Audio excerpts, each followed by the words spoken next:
Ayan mga puting, for today's video, ayan, baklas loft na nga tayo dahil po nga tayo talo sa pooling. Ayan, mag-quit na nga po tayo. I can fly.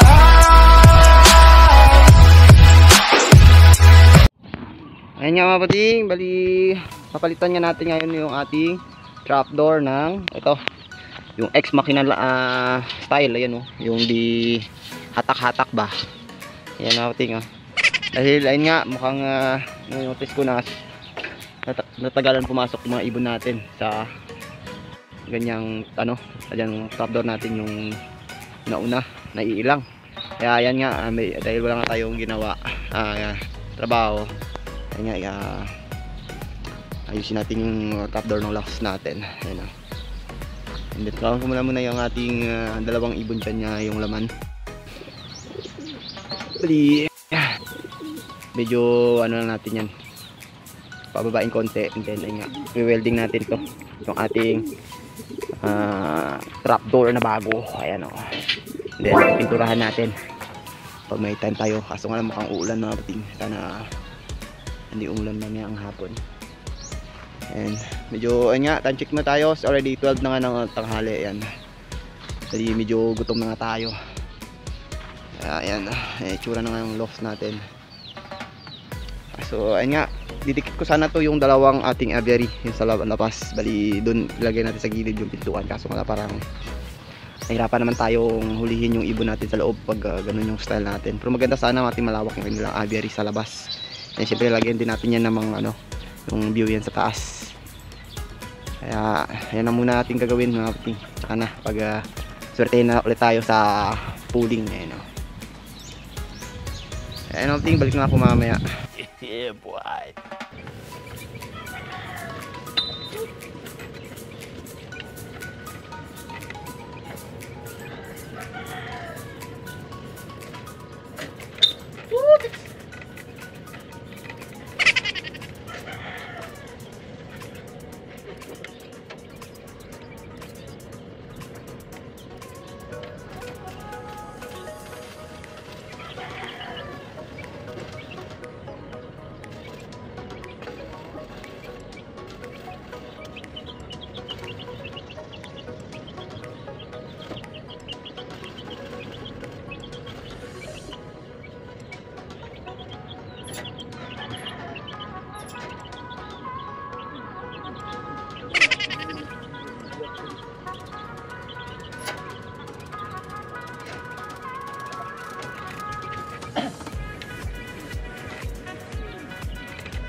init gar. Galing ha? And guys, welcome back. Time check already 1:30. Ayan nga, hindi nga tayo nakapag tanghalian. Ayan yung tura ng locks natin, ng trapdoor natin. Ayan o, trapdoor check. Ayan o, medyo malakas yung hangin dito mga pating, kaya medyo nahirapan tayo sa pagwe-welding dahil ay nga tumatasik yung kanyang apoy, yung kanyang ano ba, yung flux tawag. Kaya ayan mga pating, itsura ng trapdoor natin. Ayan o, napakalupit. Then nilagyan natin yan ng ano mamaya sa ano, harap yung parang andin yero, ayan sa harap niya. Isipin tatagal natin yung mga yung sa doon. Tutugtog natin yan. Ayan itsura, napakalupit mga pating. And then ayun nga, hindi pa nga natin nalagyan dito ng kanilang apakan, kaya lalagyan pa nga natin dyan mga pating. Yan o, tayo nga tayo saglit, then tirahin natin, flip natin mga pating. Yeah boy. Ayan mga pating, welcome back. Ayan, time check already 3:18 ng hapon. Ayun na nga mga pating, yung ating bagong trapdoor, mahiwagang trapdoor. Ayan o, yeah, di hatak mga pating. And then ayun nga, nilagyan ko ng steel matting dito sa baba. Tsaka ayan o, yung tsura nya, temporary lang muna. Medyo kulang tayo sa materyales. Ano kaya magandang idea ilalagay dito sa kanyang apakan. Bibilan natin ng ganito, yung screen na green mga pating, o ano lang, o plywood. So sa ngayon, yan lang muna ang ating nagawa sa ngayon dahil medyo pagod na nga tayo. Hali, yan, pero pa tayong time mamaya, pinturahan na lang natin. And then kinabit natin ulit yung ating T-trap. Ayan o, okay, mukhang okay na siguro pag ganyan. Hindi na natin lalagyan ng bakal. Bali, bibilan na lang natin yan ng trapdoor sa Lazada o Shopee kung sakaling tsambahin ulit tayo sa pooling sa linggo mga pating, para maging maganda tingnan yung ating loft. Ayan o, yung trapdoor natin. Ayan. Kaya mga pating, pahinga muna tayo saglit. At saka kung mamaya magsipag tayo, itirahin na naman natin yan. Ayan mga pating, time check. Ayan, already 5 o'clock in afternoon. Ayan, siyempre pipinturahan na nga natin tong ating bagong trapdoor. Ayan o, trapdoor. Ayan, di bukas, trapdoor na di bukas. Ay ayaw, ito pala, wala, yun o. Ayan, super trap natin, super trapdoor. Mabilis pumasok yung dagit, siyempre yung iba natin. Ayan o, kasi yung noong design natin medyo nahirapan papasukin yung ibon natin dito sa trapdoor kasi medyo masikip. At dito is direkta na lang, kaya temporary lang muna yung kanyang landing board. Papalitan pa natin to kung ano mas maganda dito mga kating. Kaya yan, pintura na natin habang medyo maaga pa. Siyempre kulay gray yung pipinturahan natin. Yan, kumuha tayo dun sa pinagtrabuhan ko ng gray na kulay, yung yung tawag metal primer epoxy, para matibay. Yan o, nilagay ko nga sa sito mga pating. Kaya tara, tirayin na natin. A few moments later. Ayan, banat.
Sana all. Ayan mga puting, good morning. Yan, bali naipinturahan nga natin kahapon yung ating bagong trapdoor na ex machina style ba. Sobrang effective mga kaputing ng ating ginawa. Mabilis papasukin yung ibon natin. Ayan, try natin dito sa young bird natin. Ayun. Sobrang ilap niyan mga kaputing. Kaya ayun no, saglitan lang pumasok. And then ayun, syempre close mo lang din. Hatak lang dito sa baba yun no. Hindi ganyan lang mga kaputing. Yan. Sobrang bilis lang pumasok. Dahil ayun nga, parang walang harang kasi. Ayun, tingnan. So, the sliding niya mga kaputing. Yan.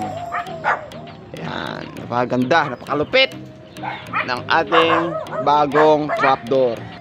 Siyempre, napinturahan nga natin yung kahapon ng kulay gray. Ayan o. Then, lagyan natin yan ng, ayan, grasa. Pa maganda hatakin dahil medyo may sumasabit. Kaya lagyan natin ng grasa mga kaputing para smooth na smooth yung pagtulak natin ng ating trapdoor.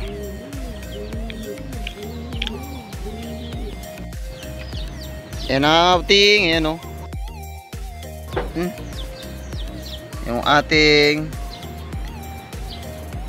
trapdoor ng mahiwagang grasa para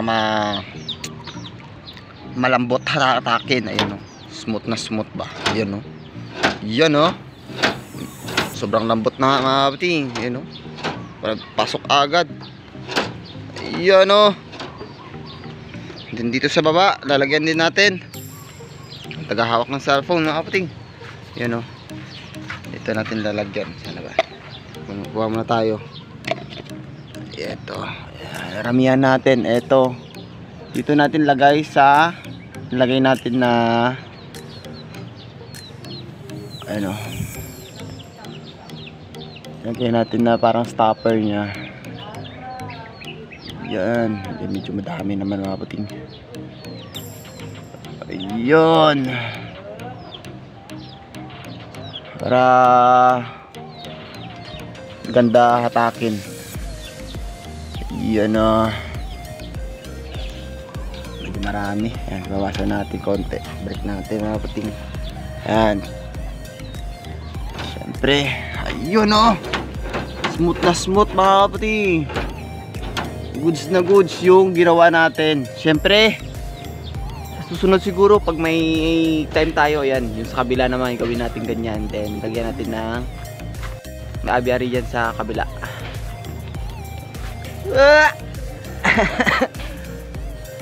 Ayan o, ang dalang yumbers natin. Ayan, syempre, nilabas-labas na natin. Woo! Sino yun? Bata makulit. Ayan mga kaputing, dito na siguro yung video natin. Kaya kita-kits na naman tayo sa susunod na loading.